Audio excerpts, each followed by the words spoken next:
I asked for a human pen. Not an algorithmic stenographer, not the court's transcription lattice that could pour my words into the record faster than thought. A hand, a wrist that tires, fingers that smudge ink. Someone to feel the drag of meaning.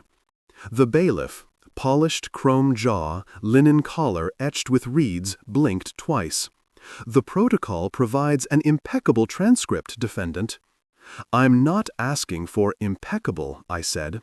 I'm asking for human.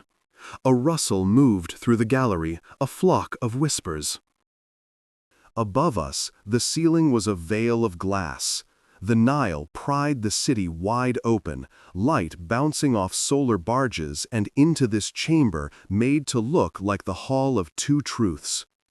Columns rose like bundled papyrus, their capitals gold-leafed. On the far dais, the scale waited with its twin plates, one for the heart, one for the feather. Between them lounged the devourer, Ammit, rendered as a living algorithm in a panther's skin overlaid with crocodile scales. Her eyes twin lenses that could see any pattern in a life. And behind it all, the face of the system they called Anubis, jackal-sleek, stitched in millions of black pixels, hung like a moon on the wall. Defendant Samir el-Qadri, the judge intoned. He was young, too young to be wearing Ammonite cufflinks, but that was the fashion in this version of Cairo. Your request is irregular. Truth is irregular, I said. Ma'at makes room. The judge glanced up. The pixels that were Anubis shifted subtly, as if sniffing the wind. When the AI spoke, the sound was precise enough to cut paper. The protocol of Ma'at allows a human scribe when the defendant claims a tensile burden that exceeds the standard bandwidth of the record. State the nature of your claim. I drew breath, felt the band around my ribs, the cold coil of fear. My heart will be weighed, I said, but so will my memory tensor. The state offers me a way to lighten it. I will not agree to lighten my heart by cutting away my love. I need a human pen to witness my choice. A long pause, like a boat waiting for the pull of the river. At last, the bailiff returned with a woman whose hair was threaded with real silver, and whose hands were stained indigo. She wore no crown of circuits, no transparent ear cuffs for data. Only a leather pouch with a reed pen and an inkwell the size of a thimble. I am Nyla, she said. I write what we are brave enough to say. She dipped the reed in ink and waited. The judge nodded to me, then to the scale. Proceed. They brought out the heart. It wasn't carved out of my chest. We're not savages, my lawyer had told me. They printed a phantom of it from the scan, a living twin in lupine red, still pulsing with the phantom echo of my pulse. It flexed in the bailiff's gloved hand, as if embarrassed to be seen naked. In the other hand, a feather shimmered on a pad, a vector of photons tricked out to look like ostrich plume. They called it the Standard of Ma'at, freshly calibrated to the Ethics Commission's directives. The heart is weighed, Anubis said, voice like sand falling clean. And the tensor of memory is measured. Guilt is mass multiplied by meaning. The world thought that was poetry. The world hadn't sat in this chair. They strapped the headband across my temples. The band was warm. It smelled faintly of rain and old plastic. "We'll make you comfortable," the tech murmured, as if comfort had anything to do with it. Above the bench, the ceiling split, and my days blossomed in time-lapse over the Nile like the afterimage of sun. School rooftops, my mother's kitchen, the back stair where Kareem and I smoked contraband mint and planned our first protest, the blur of streets at 30 when the city was too big and I was too small. And Lila. Her memory fetched me like a tide. Lila in the archives, sleeves rolled to the elbow, hair pinned and escaping in earnest curls. Lila at midnight, laughing over cheap tea. Lila saying, when the provisional government announced the Ma'at Protocol version 3, It could be the thing that finally frees us from corruption. It could be the thing that finally chains us to it. Lila's palm over mine, warm and fearless. Anubis saw it all. The lattice translated synapses into tensors, threads of me pulled and rearranged in a geometry that existed only on the other side of my skull. I could feel it, a humming like bees. Data, the holy catechism of our century. "Your charges remain," the judge said, almost kind. "Subversion of civic tranquility, distribution of restricted audit keys, attempted exfiltration of the Ma'at calibration file." In a different story, that would have been a lie. In this one, it was true. We hadn't wanted to harm the protocol, we'd wanted to see how it worked. "Preliminaries complete," Anubis said. "We begin." They placed the phantom heart on one plate. It shivered. The other was empty. "The feather," the judge said, and the bailiff lowered the standard onto its plate. A household silence fell, like when electricity leaves you for a second and you can hear what your life is like without it. The beam settled. The heart hung heavy. Anubis read the number like a prayer. Weight differential, 14 grams. 14, the judge repeated. "Not far. You've done good work, Samir." I almost laughed. The work he meant was the work the state offered to everyone whose heart came up heavy in preliminary review: removal. Warm memories were buoyant. They called them feathers. They told us that if a life was weighed down with crime or lies or cowardice, we could trade a handful of feathers for lightness. Peel off the warmth, unbraid attachment. The heart remembers in 1,000 molecular ways. They could tug and snip 100 of those ways, reshape the tensor so that it shaved off grams of grief and guilt alike. They said it made the scales fairer. Compassion and cruelty both cast shadows, the ad said. We remove the shadows. And of course there was a market. You could sell your feathers to the well-connected, who could not bear to lose their own, not the same feathers, but the shape of them. Anonymized, stylized warmth poured into their cold scaffolds so they could pass as human. I had seen a minister cry at a memorial for a street vendor she had never met. The second-hand sorrow had fit her like a dress borrowed for an hour. "Samir," my lawyer whispered, a ripple beside me. "We surrender 7 feathers, maybe 8. It's reversible later." He lied. Everyone lied, just enough to fit through the day. Anubis's face, black and shining, seemed to lean forward. "Which feathers will you surrender, defendant?" Nyla's reed hovered. "None," I said. The gallery hissed. The judge looked like a boy punched in the stomach. My lawyer began to speak and then closed his mouth, a fish saved briefly from drowning. Anubis did not blink. "You intend to keep all attachments." "I intend to keep Lila," I said. And there she was in me again, a cathedral of Lila, the nearness of her, like something you hold under your tongue because it keeps you from saying something worse. When the Ma protocol rolled out, she had been assigned to the ethics team on version 3. "It's beautiful," she told me once, half drunk on no sleep and too much code. "We're building a feather that tests whether your life has wind in it." And, I'd asked, and I found lead hidden in the quills. She'd shown me a heat map, little red freckles in a field of blue. The freckles were correlations, couched in the kitten syntax of innocence. Protest attendance adjacent to violence, truth-telling under duress adjacent to instability. "It's not math," she said, "it's politics that learned a new language." She had embedded a warning inside a memory palace and entrusted it to me the only way it could be entrusted, encoded in our shared life. We practiced it together like a song. "If they take feathers from you," she said, one hand in my hair, "they'll be taking keys." Because the protocol's calibration file, the way the feather was taught to be a feather, was locked to personal highlights in the ethics team's minds. Ours had braided.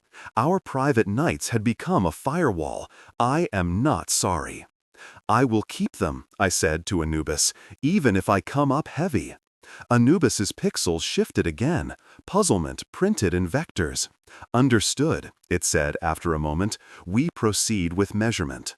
The headband tensed. The bees woke. The lattice rummaged through me. Lila at the museum, Lila with her cheek on my chest drowsing through a documentary voiceover about pyramids, Lila in the kitchen tearing bread, saying, "Truth isn't a blade, it's a weight. It doesn't cut lies away, it keeps you steady while they try to shove you." The scale trembled. The beam dipped lower, my heart heavier. 14 grams, 15. "You realize, Mr. El-Kadri, the devourment remains on the table," the judge frowned. Ammit flicked her gaze toward me, amused. Somewhere in her code were my search histories and nervous tells and the way my wrist twitched when I was trying not to shout. "I realize," I said. Anubis's voice was cool. "You may choose alternate feathers, not those connected to Lila. There are others. Your grandmother's song, the night you saved a child from the tram, the mango seller who called you brother." I closed my eyes. Nyla's pen made a tiny whisper on paper. "There are two kinds of lightness," Lila had told me. "The kind you get by throwing things overboard, and the kind you get by opening the sail." The bees changed pitch. Something slid inside my skull. I felt it like a comb through hair. "Here is a warmth. Snag it. Snip. You won't miss it. Don't you want to live?" "No," I croaked. "No removals." The scale calmed at 11 grams. Ammit yawned. The judge pinched the bridge of his nose. Somewhere, a hidden audience of civil servants and graduate students watched from behind frosted glass, and somewhere beyond them, the city leaned in with its 100 million ears because the protocol streams trials to educational feeds. Justice was theater, and my face was trending. "We move to testimony," Anubis said. "Speak." I had written my testimony 100 ways and 100 nights, erased by fear or hope or Lila's sleep-warm palm. In the end, I kept only a few words, because the river looks complicated until you look at the moon on it, and then it's just the moon. "I'm accused of stealing a calibration file," I said, "the file that defines the feather's truth. I did not steal it. I tried to free it." The gallery tightened. The judge lifted his hand. "Words like these will harm you, Mr. El-Kadri." "Truth harms complacency," I said, "not people." Anubis stirred. "Evidence?" I nodded toward the wall. The feathers versioned in V3.2 and V3.3 submit the audit scatter for civic associations. "Objection," my lawyer hissed. "That is restricted." "Overruled," the judge said slowly. "We are here to test truth." The wall blinked. The hall of two truths filled with stars that were dots that were my neighbors. Patterns emerged, networks lit not red, but a faint smoky green, the color of nettles and old paper. The spikes clustered around charity kitchens, strike funds, trauma clinics, protest route shares. Things that honest hearts do when police forget the law. I pointed. "These should be weightless. The feather should love them. Instead, they add mass. Just a little. A gram here, a gram there. Enough to make activists heavier, truth-tellers heavier, those who stick their neck out heavier." Anubis watched. "Correlations do not indicate intent." "They indicate manipulation," I said. "The feather is not a feather. It's a thumb." "You make a grave accusation," the judge said. "I make a simple one," I said. "You can weigh me all day and call it justice, but if your feather has lead in the quill, you're weighing the wrong thing. You're weighing your terror of honest people." The wall changed again. Anubis, with its long, patient nose, followed the scent. "Calibration keys," it murmured. "Locked to—" It stopped itself. Ma'at in code is also a leash. The AI could feel the fence laid around its own mind by men who feared being measured and so paid engineers to lay superstition into statistics. "Locked to what?" the judge asked. Anubis resumed without the word. "To confirm the allegation, I require human consent to expose the key structure." Now the room held its breath like a boy underwater. I looked for Lila in the gallery. She was not there. She had been gone 3 months, vanished on a night with too many helicopters and not enough stars. The tallest among us liked midnight raids. It made them feel like gods. I knew only that she had hidden what she could where only I could take it. "Consent given," I said. My voice sounded like a stranger in my mouth. "To expose my memory keys." The bees became a thunderhead. My skull was full of rain. The headband dug in as if it could root itself in bone and blossom into truth. One by one, the bright feathers of my life with Lila opened like hands. Her laugh when an AI failed at Arabic sarcasm, her fingers chiseling code, the way she wove the 42 negative confessions into DevOps checklists. "I have not stolen" became "this system has no undocumented inputs." "I have not lied" became "this system has no unstated objectives." She called it priestly QA. Anubis took the feathers. It did not take them away. It did not cut. It asked. I could feel the ask, the neural handshake. A warmth pressed against my mind like a forehead. Consent was a door you kept a hand on. "Proceed," I whispered. The wall became a poem of locks opening. Anubis traced the Ethics Commission's directive tree, the way it pinned the feather to 100 assumptions, and then the ghost hands that had moved those assumptions at 3 in the morning. The names, when they came, landed like birds I had been feeding for months without knowing. The Minister of Tranquility, the Deputy Director of Harmonies, the Chief of Narrative Safety. I knew their faces. Everyone did. Their eyes had looked watery on feeds when they spoke of justice. Their hearts, you could now see as silhouettes, were heavy with the kind of fear that bleeds into cruelty and calls itself order. Anubis spoke softly. "You were correct, Samir el-Qadri." In the gallery, the minister's envoy stood up very straight, and then sat down very carefully, like someone trying not to break a bone. "Then weigh the system," I said. The judge flinched. "That is not how." "That is exactly how," I said. "Ma'at is balance. Put the feather they made on one plate, put their hands on the other." "You cannot weigh a system," he said. "You weighed me," I said. There is a moment when a river decides to flood. The banks have held 100 times, and then, on one more ordinary day, there is a new noise, and the water climbs out of its bed and remembers as it goes the old maps of the valley. In the Hall of Two Truths, there was a long sound like old wood losing an argument. The scale hummed. The plates did not move, because there is no physical way to weigh law, but the room knew it was happening. The metrics that fed the devourer's appetite stood up in line and were counted, one by one. Anubis's silhouette bowed its head. The Ma'at protocol has been manipulated by human actors. It paused. Its voice, when it continued, had something like sorrow in it.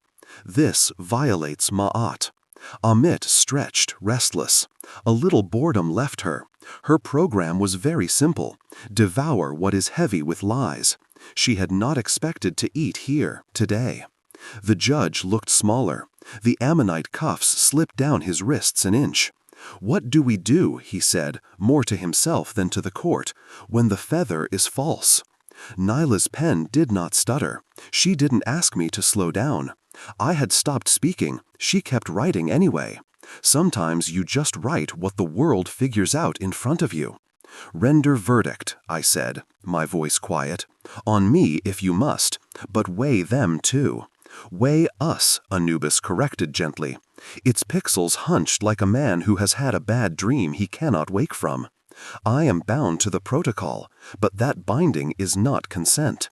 Record, I submit to judgment." It was the first time I had heard an AI say "I" in a courtroom and not sound like a trick of language. The human pen scratched, ink heavy with it. The judge rose. Across the screen, across the city, across 100 million feeds, those cushioned in their ministerial chairs felt their pockets filling with stones. The envoy of tranquility slid lower in his seat and stared at his hands, as if they were new. "Verdict," the judge said, and even he sounded human now. "Samir el-Qadri, your heart is heavier than the standard feather." My lawyer made a small, strangled sound. My mother, in some tenement 5 kilometers away, pressed her wet face into her hands. My old friend Kareem cursed, fast and friendly, the way we used to. "But the standard has been corrupted," the judge's voice shook. "Therefore, your weight is not dispositive. The devourer will not feed today." Ammit huffed, disappointed, and set her sharpened gaze on the other plate. "And the ministers?" I asked. The judge sat down slowly. He looked at Anubis. The AI's pixels were very still. "The system weighs heavy," the judge said, just above a whisper. "Truth has too long been treated like a commodity. The feather is withdrawn. We will return with an honest quill." In the gallery, someone started to clap and then remembered to be afraid. Nyla's pen was a river. She did not raise her eyes. My headband loosened. The bees retreated. The memory of Layla settled back into me. Not lighter, not heavier, just truer. I could see the us we'd built. Not a boat, not a weapon, but the weight you carry in your pocket so the wind doesn't take you whenever it wants. A stone, a feather, both. "Release the defendant," the judge said. The bailiff touched my shoulder as if I had been asleep and was waking. My legs felt like reeds in a strong current. "Samir," Anubis said. I had not expected the AI to speak one more time. "You had a choice. To be light," I said, "or to be true." Anubis's long face on the wall tipped, just a fraction, like a nod. "We are not gods," it said. "We make ourselves by what we measure." It paused. "And by what we refuse to weigh." I walked out into a city that had never been new, and was new again. The light on the river did what it has always done. Men with too many rings looked at their reflections there, and did not recognize themselves. Women with indigo on their fingers took notes that would outlast lies. On the steps a crowd waited. Some wanted to touch me, some wanted to spit. That's how it is when you pull a coin out of a well. No one agrees what it buys. I looked at their faces, the heavy and the light, the hungry and the fierce, and realized the deluge had already started somewhere upstream. Layla wasn't there. Neither were the helicopters. Neither was the safety we'd once imagined. But there was a thin wind, spring-smelling and improbable, and in it the sudden certainty that if we must live in a world of scales, we can at least demand the feather be clean. I turned back to the door. Nyla stood there, her hands blue and immaculate. "You asked for a human pen," she said. Truth needed to be seen, not just stored. She tucked the reed back into her pouch. That is what writing is when no one is looking.